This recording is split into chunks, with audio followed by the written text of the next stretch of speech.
আসসালামু আলাইকুম। আশা করি সবাই ভালো আছেন। আলহামদুলিল্লাহ আমরাও ভালো আছি। যে যেখান থেকে আমার এই ভিডিওটা দেখছেন সবাইকে অসংখ্য ধন্যবাদ। আর এই তো আজকে আমি দুপুরবেলা ভাবছি যে খিচুড়ি রান্না করব, আর খিচুড়ির সাথে কিছু ভর্তা হবে আর ইলিশ মাছ ভাজা।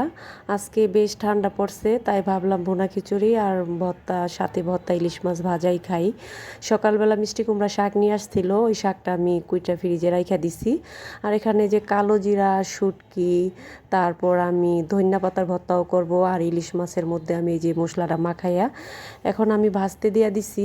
আর ইলিশ মাছটি ছোটো সাইজের হইলেও ইলিশ মাছটি খুব স্বাদ, খুবই ভালো লাগে ইলিশ মাছটা খেতে। তাই এই ইলিশ মাছটা আমি আগে খিচুড়িটাও বসাই দিছি, সুন্দর করে মাইখা চুইকা বসাই দিছি।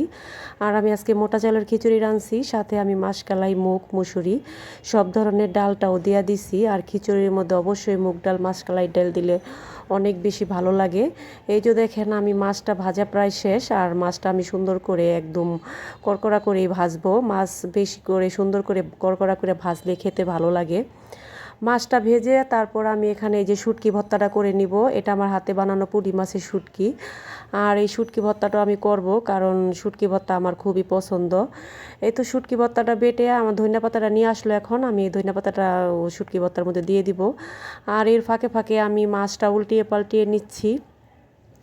এক হাতে সব কাজ, এক কোণটা রেখে কোণটা করব। এই তো দেখেন খিচুড়িটা মাশাল্লাহ, মোটা চালের খিচুড়ি তো খুবই মজা হয়। আমার কাছে পোলার চালেতে মোটা চালের ভাতের চালের খিচুড়িটাই বেশি ভালো লাগে। কার কার কাছে ভালো লাগে সবাই কমেন্ট করে জানাইবেন। আর অবশ্যই আমার ভিডিওটা দেখবেন, যদি দেখে ভালো লাগে ভালো ভালো কমেন্ট করবেন। অবশ্যই আপনারা ভালো ভালো কমেন্ট করেন, আমি আপনাদের কমেন্টগুলো পড়ে আমার খুবই ভালো লাগে। এই যে আমার খিচুড়িটা হয়ে গেছে, প্রায় এখন 12:30টার মতো বাজে। আমি আজকে একটু লেট করে এই রান্নাটা বসাইছি, কারণ খিচুড়ি গরম গরম খেতেই ভালো লাগে। এই যে মাছটা ভাজা শেষ, আমি একটা মাটির প্লেটে মাছ ভাজাটা উঠাই নিছি। আমার মাটির বাসন, মাটির প্লেট যাই বলেন আমার খুবই পছন্দ। এই যে আমি এটার মধ্যে উঠাই নিছি। আর এই যে 2 পদের কালো জিরা ভর্তাটা আর শুটকি ভর্তাটাও বানাই নিছি। আমার কাছে কালো জিরা ভর্তাটাও খেতে ভালো লাগে। আর এই যে আমি এখন একটু খিচুড়ির মধ্যে ধনিয়া দিয়ে দিলাম। ধনিয়া পাতা দিলে খিচুড়ির স্মেলটা আরও বেশি ভালো লাগে, খেতেও অবশ্য ভালো লাগে। আর এই যে খিচুড়িটা আমি এখন উল্টিয়ে পাল্টিয়ে তারপর আমি ঢাকনা দিয়ে একটু দমে রেখে দিব।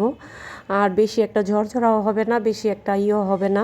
বেশি ঝরঝরা খিচুড়ি খেতে আবার ভালো লাগে না, একটু এই ধরনের হবে। এই তো খিচুড়িটা আমি সব ঠিকঠাক আছে, লবণ টবণ দেখছি। আর শীতের দিনে তো অবশ্যই সবার খিচুড়ি খেতে ভালো লাগে। খিচুড়ি পছন্দ না এমন কোনো মানুষ আছে কি না আমি জানি না। এই তো খিচুড়িটা আমার প্রায় হয়ে গেছে, এখন আমি এই যে ঢাকনা দিয়ে দিব।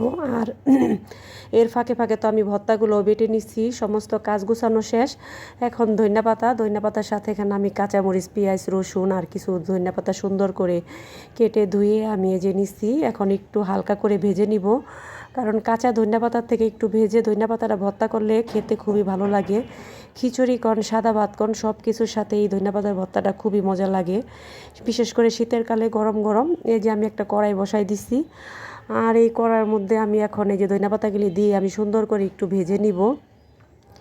এই ধনিয়া পাতার ভর্তাটা আপনাদের ভাইয়ার কাছেও খুব পছন্দ, আমার কাছেও খুবই ভালো লাগে। আর প্রায় প্রায় সময় আমি ধনিয়া পাতা ভর্তাটা বানাই। এই তো একটু নেড়ে চেড়ে দিব। আর এখন প্রায় জোহরের সময় হয়ে গেছে। এই যে দেখেন ভাজাও শেষ। এই ধনিয়া পাতার ভর্তাটা বানাইলে আমার কাজকর্ম সব কমপ্লিট। একা হাতে 2টা ছেলে মেয়ে, সারাদিন মনে করেন অগোছালো। সকালবেলা গেছি পরীক্ষা দিতে, পরীক্ষা দেওয়া হয় না। তারপর নাস্তা টাস্তা বানাইয়া সংসারের অনেক ধরনের কাজ থাকে, কাজ করতে করতে সময় একেবারেই শেষ।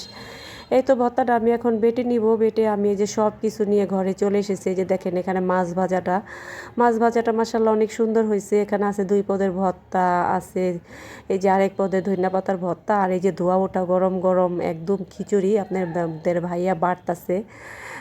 আমি তাকে বাড়তে দিছি যে এই যে একটু বেড়ে বেড়ে দাও। এই যে বাড়তাছে, আমি পানি টানি সব কিছু নিয়ে আজকে তারা নাকি খাটের মধ্যে বসে এই ঘরে খাবে, এই কারণে সব এই ঘরে নিয়ে চলে আসছি। এই যে দেখেন সব খাওয়া দাওয়া, শীতের দিন আসলে তো গরম গরম খাবার দাবার আর খিচুড়ি হইলে তো জমে পোড়া মানে একবারই। এই যে খাওয়া দাওয়া শেষে তারপর মানে আমিও একটু নিয়ে নিলাম। এই যে দেখেন পুরা গরম, আর আমি অল্প একটুই নিছি, কারণ খিচুড়ি ভালো লাগলেও আমার ভাতের মতো স্বাদ আর কিছুই হয় না। এই যে আমার ছেলে, তারপর আমার মেয়েও নিছে, আপনাদের ভাইয়াও নিতাছে। সবাই ভালো থাকবেন, আল্লাহ হাফেজ, দেখা হবে অন্য কোনো ভিডিও।